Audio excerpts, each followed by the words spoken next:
Assalamualaikum warahmatullahi wabarakatuh. Salam sejahtera untuk kita semua.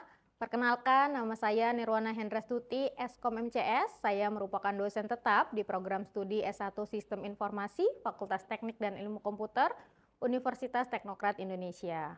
Video kali ini merupakan pemenuhan penilaian PDD UKT-PT pada sub kriteria pengajaran.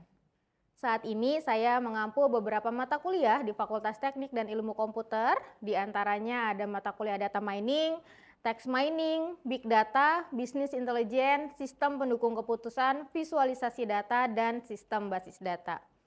Pada video kali ini saya akan menjelaskan salah satu mata kuliah yang saya ampu, yaitu mata kuliah Data Mining, di mana mata kuliah ini merupakan mata kuliah kekhasan atau mata kuliah inti yang ada pada program studi S1 Sistem Informasi.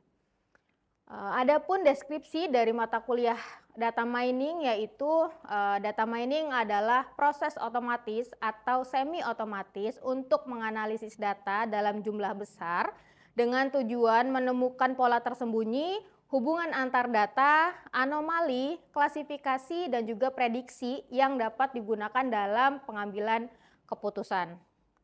Mata kuliah Data Mining ini dibebankan satu capaian pembelajaran lulusan atau satu CPL dan juga satu capaian pembelajaran mata kuliah atau satu CPMK oleh program studi S1 Sistem Informasi, yaitu CPL 07 dan juga CPMK 13. Adapun isi dari CPL 07 yaitu mahasiswa diharapkan mampu untuk memahami konsep dasar sistem informasi untuk memodelkan kebutuhan terhadap data dan pengolahan data untuk menunjang pengambilan keputusan di suatu organisasi. Dan CPMK 13 yaitu berisikan mahasiswa mampu menganalisa data dengan alat teknik pengolahan data. Pada sistem pembelajaran mata kuliah Data Mining ini dibagi menjadi dua, teori dan juga praktikum dengan beban SKS, dua praktikum untuk teori dan juga satu SKS untuk praktikum. Jadi total adalah 3 SKS, di mana untuk pelaksanaan teori, perkuliahan teori itu dilaksanakan di SPADA atau di learning dan juga di kelas. Untuk satu SKS mata kuliah praktikum itu dilaksanakan secara luring atau offline di lab komputer. Kemampuan yang diharapkan pada perkuliahan ini mengacu pada taksonomi Bloom, di mana ada 6 tahapan. Yang pertama yaitu menguasai atau penguasaan mengingat. Kemudian yang kedua, tahapan yang kedua itu kemampuan mahasiswa terkait pemahaman. Kemudian yang ketiga yaitu mahasiswa mampu menerapkan, dan juga yang keempat mampu menganalisa, yang kelima mampu mengevaluasi, dan yang terakhir itu adalah tahapan menciptakan. Dari kemampuan yang ada pada taksonomi Bloom tersebut, kemampuan yang diharapkan pada mata kuliah Data Mining yaitu yang pertama, mahasiswa diharapkan mampu mengidentifikasi berbagai metode dan juga algoritma yang ada pada data mining yang umum digunakan. Kemudian yang kedua, mahasiswa mampu menjelaskan proses dan juga tahapan-tahapan yang ada pada data mining dan juga melakukan persiapan pemodelan algoritma. Yang ketiga, mahasiswa mampu menerapkan model klasterisasi dan juga klasifikasi pada data mining menggunakan tools Python. Kemudian yang keempat, mahasiswa diharapkan mampu membandingkan hasil model dari beberapa metode yang digunakan.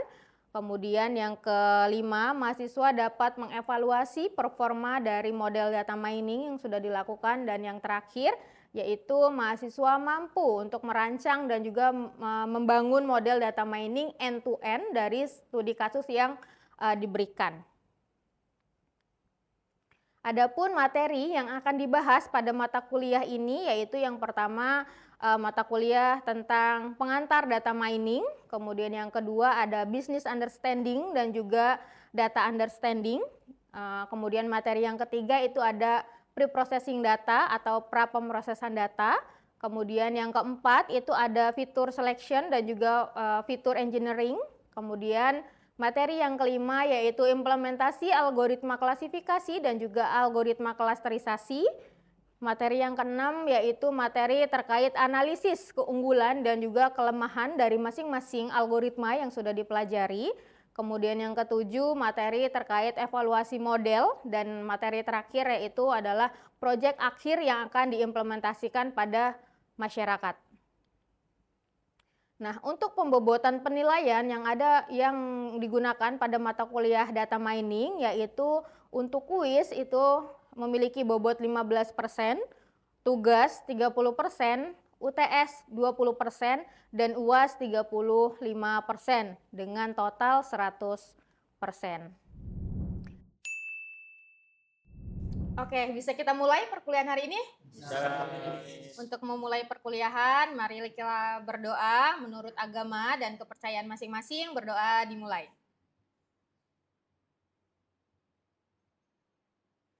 Amin, berdoa selesai.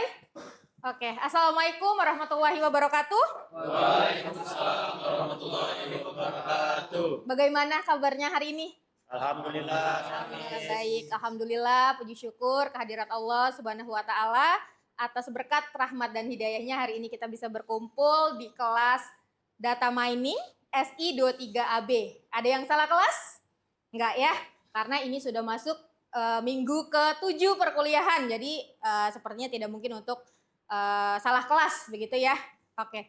Miss akan sedikit mengulas pertemuan minggu lalu. Ada yang masih ingat di minggu lalu apa yang sudah kita pelajari? Oke, silakan. Siapa nih? Mas Andi atau Mas Arya dulu?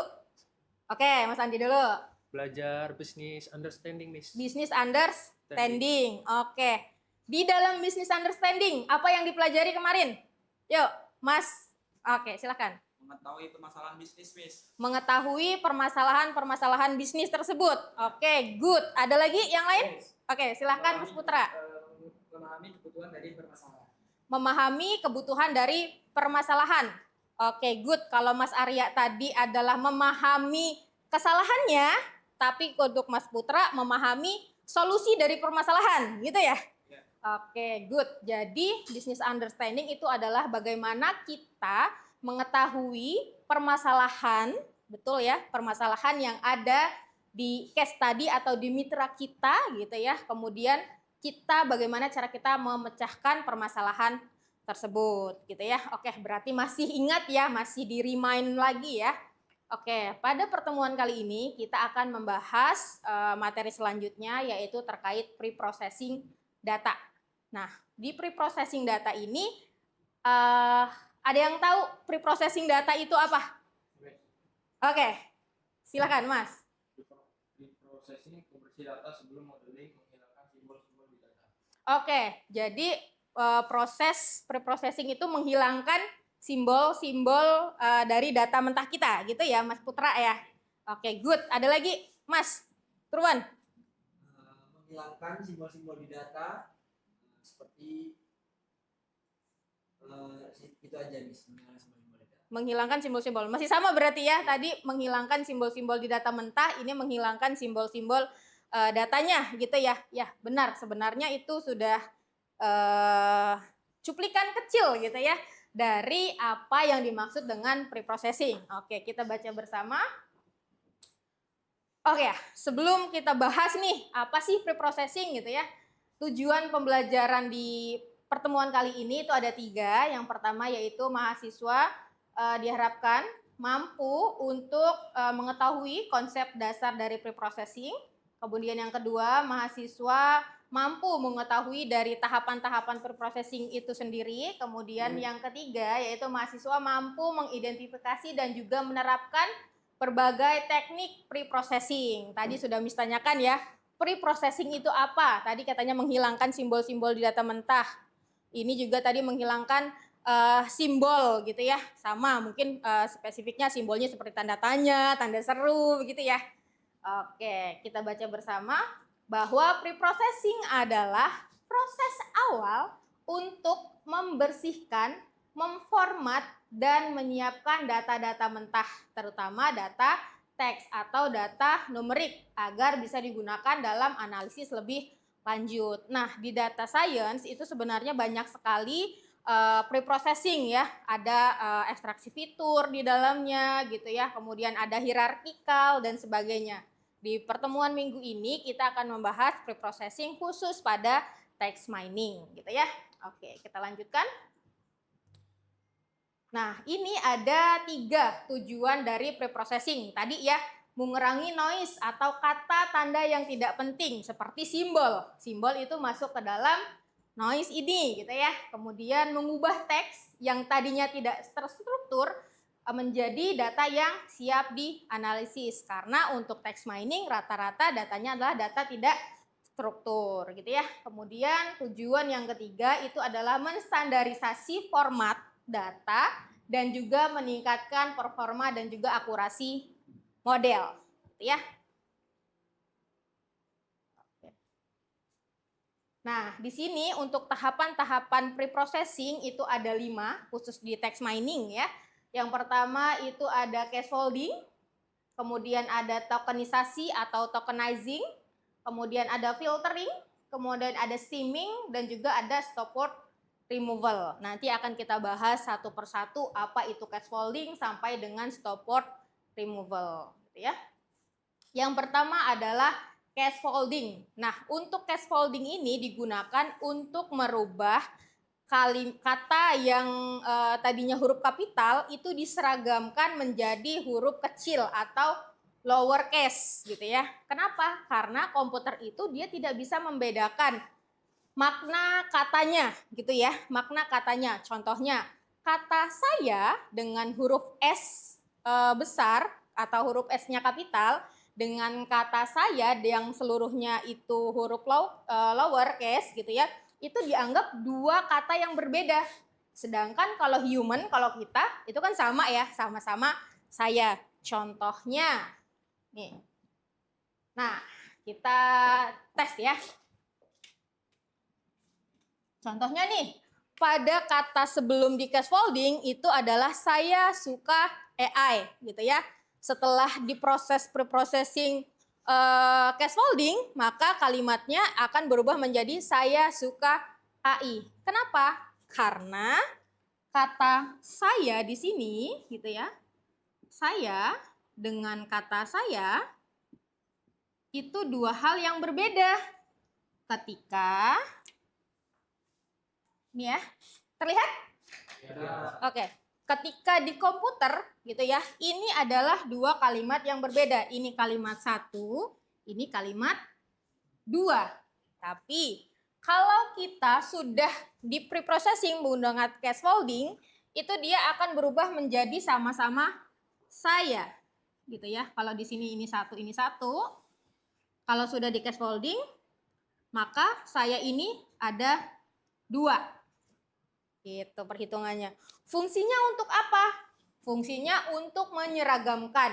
Kemudian untuk membuang tadi ya kalimat-kalimat yang tidak, yang sebenarnya dia tadi sama maknanya, tapi jadi redundant karena hurufnya ada yang kapital gitu. Jadi pada saat nanti ekstraksi fitur, perhitungan selanjutnya di ekstraksi fitur, ini akan mengganggu proses computingnya. Nanti hasilnya tidak akan bagus gitu, karena sebenarnya kan kata saya ada 2, tapi di komputer atau di mesin itu dia menghitung saya dengan kapital itu ada 1 dan saya dengan huruf kecil semua ada 1. Ini 2 kata yang berbeda menurut komputer, sedangkan maknanya memang sama-sama saya gitu. Contohnya di sini nih, saya suka AI, maka jadi saya suka AI. Kemudian di sini Python akan dirubah menjadi huruf kecil, begitu juga dengan text mining akan berubah menjadi text mining. Sampai di sini ada yang ingin ditanyakan?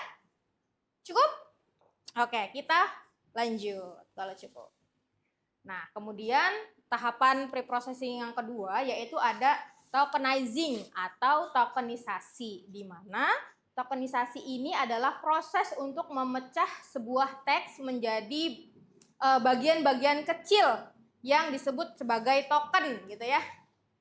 Token ini biasanya berupa kata, frasa, atau kalimat gitu ya. Contohnya di sini kita lanjutkan dari contoh sebelumnya ya.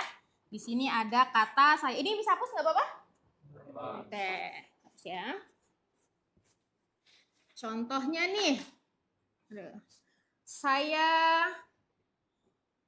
Saya suka belajar data mining gitu ya. Hapus dulu. Data mining gitu ya. Nah, tokenisasi ini digunakan untuk memecah kata. Jadi nanti ini dari kalimat ini akan dipecah. Ini akan dipenggal, gimana bahasanya ya? Ini akan dipecah, kemudian ini akan dipecah, ini akan dipecah, ini akan dipecah. Jadi dari satu kalimat akan terbagi-bagi menjadi kata gitu ya. Jadi ada kata saya, ada kata suka, ada kata belajar, ada kata data, dan juga ada kata mining. Fungsinya untuk apa? Ingat, pre-processing tujuannya adalah pembersihan, cleansing sebelum masuk ke tahap selanjutnya. Baik itu ekstraksi fitur atau langsung ke perhitungan modelingnya gitu ya. Jadi ini perlu dipisah untuk menghitung. Nanti pada saat kita butuh, saya mau menghitung kata suka ada berapa kali muncul gitu ya. Kemudian kata data akan berapa kali muncul. Nah, itu fungsi dari tokenizing. Gitu ya. Ada yang mau ditanyakan? Belum? Oke, kita lanjut. Nah, ini ada jenis-jenis dari tokenisasi atau tokenizing. Ini cukup dipilih salah satunya saja, gitu ya. Cukup dipilih salah satunya mau pakai yang mana. Dan sebenarnya ini ada lebih dari 3 gitu ya. Tapi yang sering digunakan adalah ini. Yang pertama ada word tokenizing, kemudian ada sentence tokenizing, dan juga ada subword tokenizing. Nah, sedangkan dari word tokenizing ini adalah fungsinya untuk memecah teks menjadi kata-kata individual. Contohnya seperti ini. Saya suka belajar data mining. Sedangkan untuk sentence itu dia lebih ke memecah kalimat. Biasanya data awalnya dia itu adalah paragraf. Kalau datanya paragraf, ya mau kalian pecah menjadi kalimat, kalian menggunakan sentence. Contohnya pada saat data kalian itu data berita yang satu paragraf, kemudian mau dipecah. Kalau ke kata kan terlalu banyak ya, nanti katanya terlalu banyak dipenggal gitu ya, sesuai dengan kebutuhan. Maka gunakan sentence. Nah, kemudian sentence ini biasanya digunakan untuk data mining lanjut gitu ya, yaitu deep learning. Contohnya seperti bird and colony optimization dan sebagainya. Itu biasanya menggunakan sentence. Tapi juga bisa menggunakan subword, di mana kalau kalian adalah lebih mau memecah kata lebih kecil lagi dibanding dengan word tokenizing. Namanya juga sudah subword gitu ya. Nah, ada yang mau ditanyakan? Belum? Oke, kita lanjut. Pre-processing yang ketiga yaitu ada stop word removal, di mana fungsi dari stop word removal ini adalah menghapus kata-kata umum yang tidak penting atau yang tidak memiliki makna. Contohnya seperti yang, ke, di, gitu ya. Itu akan dihapus gitu ya, dari, untuk, dan sebagainya. Itu akan dihilangkan gitu ya. Kenapa perlu dihilangkan? Karena balik lagi ketika kita mau ekstraksi fitur setelah pre-processing, itu dia akan terhitung dan dia akan membebani komputer untuk prosesnya. Walaupun tahapan ini pun disesuaikan dengan kebutuhan kita. Kalau contohnya kata di ini tidak mau kita hapus gitu ya, ya itu nggak masalah. Jadi nanti yang dihapus silahkan dipilih kata apa saja gitu. Atau kata untuk, karena kalian sedang melakukan penelitian sentimen gitu ya, kata untuk ini masih ingin dipertahankan, ya sudah, ini kata sentence atau kalimat untuk, kata untuk ini tidak perlu di proses pre-processing stop word removal. Tinggal kata-kata yang lain aja yang seperti ke, di, yang, adalah mau kalian hilangkan. Nah, itu kalian bisa menggunakan proses stop word removal gitu. Oke, kita lanjut ya. Nah, proses yang keempat itu ada proses steaming. Nah, untuk proses steaming ini adalah proses untuk mengubah kata ke turunan aslinya atau ke kata dasar. tanpa memperhatikan maknanya, gitu ya.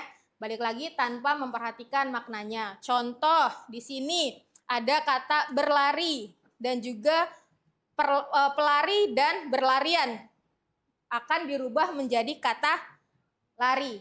Sebenarnya kan maknanya beda ya. Berlari, pelari, berlarian itu kan maknanya sebenarnya berbeda. Gitu ya. Tapi di steaming ini dia akan dikembalikan ke kata dasar, yaitu kata dasar lari. Gitu ya. Contoh lain, mengajar, mengajari, mempelajari, gitu ya. Mengajar dan mempelajari itu kan dua kata yang memiliki makna yang berbeda. Tapi di steaming itu akan dikembalikan ke kata dasar yaitu belajar.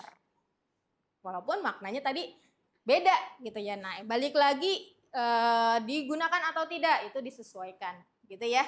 Kalian butuh steaming nggak? Ya kalau memang butuh ya digunakan gitu ya.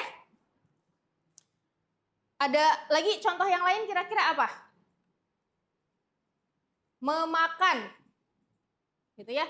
Memakan, katanya akan berubah menjadi makan. Kemudian apa lagi contohnya lainnya kira-kira? Apa ya? Bepergian akan dirubah menjadi pergi, gitu ya. Dan sebagainya. Itu adalah fungsi dari preprocessing tahapan steaming, gitu ya. Kemudian selanjutnya itu ada filtering, gitu ya. Nah, filtering ini adalah proses untuk menyaring token berdasarkan kriteria tertentu agar hanya token yang benar-benar relevan yang dipertahankan untuk analisis. Contohnya, pada saat contohnya di sini deh, saya suka belajar data mining. Nah, ternyata kita tidak sengaja memberikan tanda seru gitu ya. Sedangkan tanda seru itu tidak akan kita gunakan. Ya sudah, berarti ini bisa. Atau kalau di bahasa Indonesia kan imbuhan gitu ya. Ini kan nggak punya makna nih. Kata A itu kan nggak punya makna ya. Nah, ini akan dihapus pada saat proses filtering. Atau ada yang typo. Yang kebiasaan mengetik yang itu kan harusnya YANG gitu ya. Terus kalian typo, kemudian kalian hanya mengetik YG, walaupun tadi di proses stop word itu udah dihapus gitu ya. Nah, ini akan dihilangkan oleh filter. Kemudian kita mau menghilangkan kata-kata yang mana nih yang kita mau hilangkan gitu ya. Nah, itu bisa menggunakan proses filtering gitu. Oke, ada yang ingin ditanyakan sampai di sini? Belum? Oke. Sebelum masuk simpulan, ada yang ingin ditanyakan? Oke, silahkan. Dari kelima tahapan pre-processing ini, apakah kita harus berurutan atau tidak tahapannya? Oke, jadi dari kelima tahapan ini perlu berurutan atau tidak? Iya, direkomendasikan berurutan. Kenapa? Karena contohnya filtering ini bisa digunakan atau direkomendasikan digunakan setelah proses sebelumnya, setelah tokenizing dan juga stop word removal. Gitu. Jadi dia harus berurutan gitu ya, karena agar hasil preprocessingnya jelas gitu ya, lebih baik, lebih bagus kan. Kan sayang kalau kita sudah penggal nih katanya, ternyata kata yang akan dihapus, kata dia akan dihapus gitu ya, itu kan sayang. Lebih baik kita hilangkan dulu kalimatnya gitu ya, dan sebagainya, itu akan lebih baik lagi gitu ya. Oke, cukup? Adi, good, pertanyaannya sangat keren. Ada lagi yang ingin ditanyakan? Yang lain? Cukup? Oke, kalau sudah cukup, akan Miss bacakan kesimpulan dari pertemuan kali ini gitu ya. Jadi bisa kita simpulkan bahwa preprocessing adalah bahasa pemrograman Python untuk proses awal untuk membersihkan, memformat, dan juga menyiapkan data mentah mulai dari scaffolding, kemudian tokenizing, filtering, steaming, dan juga stop word removal, gitu ya. Oke, selanjutnya sebelum Miss tutup perkuliahannya, di sini ada tugas. sedikit ya tugasnya. Tugas ini nanti akan kita bahas di minggu selanjutnya. Itu yang pertama. Silahkan kalian kumpulkan minimal 50 kegiatan ya. 50 kegiatan sehari-hari yang akan kalian lakukan atau yang kalian lakukan gitu ya. Contohnya kalian nanti malam nih akan mengerjakan tugas data mining pada tanggal sekian dari pukul berapa sampai berapa. Ini terhitung 1. Kemudian di minggu selanjutnya atau di hari berikutnya gitu ya, kalian masuk kelas visualisasi data di ruangan apa gitu ya, mata kuliah visualisasi data, kelasnya apa, dosennya siapa, dari jam berapa sampai jam berapa. Nah, urutan ini tidak harus berurutan ya. Jadi tidak harus awalnya mengerjakan tugas data mining gitu, tidak harus. Kalau kalian mau menuliskan yang pertama mengerjakan tugas data mining tanggal sekian sampai dengan tanggal sekian, jam sekian gitu ya. Kemudian kalimat keduanya kalian mau membuat dari jam 9 pagi gitu ya, dari 09.00 sampai 12 saya mengikuti kelas praktikum sistem basis data gitu ya. Itu boleh, dipersilahkan gitu ya. Jadi disesuaikan dengan gaya tulis kalian masing-masing. Yang otomatis gaya tulisnya satu dengan yang lain akan berbeda karena aktivitasnya berbeda kan. Kalian tidak tinggal 24 jam bersama kan? Oke. Nah, setelah kalian tulis ini minimal 50 kegiatan, kalian tuliskan tahapan preprocessing yang dapat diterapkan di data kalian. Bisa aja preprocessing yang Mas Turwan anggap perlu, bisa saja kalau kata Mas Adinya itu nggak perlu gitu ya. Sepertinya saya nggak perlu kata dideh gitu ya pada saat proses preprocessing. Sedangkan kata Mas Turwannya saya perlu. Nah, itu tidak masalah. Ini ya, jadi silahkan setelah ditulis 50 kegiatan, kemudian kalian tuliskan tahapan-tahapan preprocessing yang bisa diterapkan untuk proses analisis ke depannya. Jadi kita akan bahas, kita akan kulik lagi di pertemuan selanjutnya, di minggu selanjutnya gitu ya. Ingat di 1 minggu kita ada 2 pertemuan. Hari ini pertemuan teori, lusa pertemuan praktikum di lab komputer pastinya gitu ya. Oke, ada yang lagi yang ingin ditanyakan? Cukup? Oke, kalau sudah cukup, terima kasih banyak untuk rekan-rekan semua. Amis mohon maaf jika ada salah-salah kata. Billahi taufik wal hidayah. Wassalamualaikum warahmatullahi wabarakatuh. Waalaikumsalam warahmatullahi wabarakatuh. Demikianlah informasi yang dapat saya sampaikan terkait mata kuliah data mining yang saya ampu. Saya akhiri, billahi taufik wal hidayah. Wassalamualaikum warahmatullahi wabarakatuh.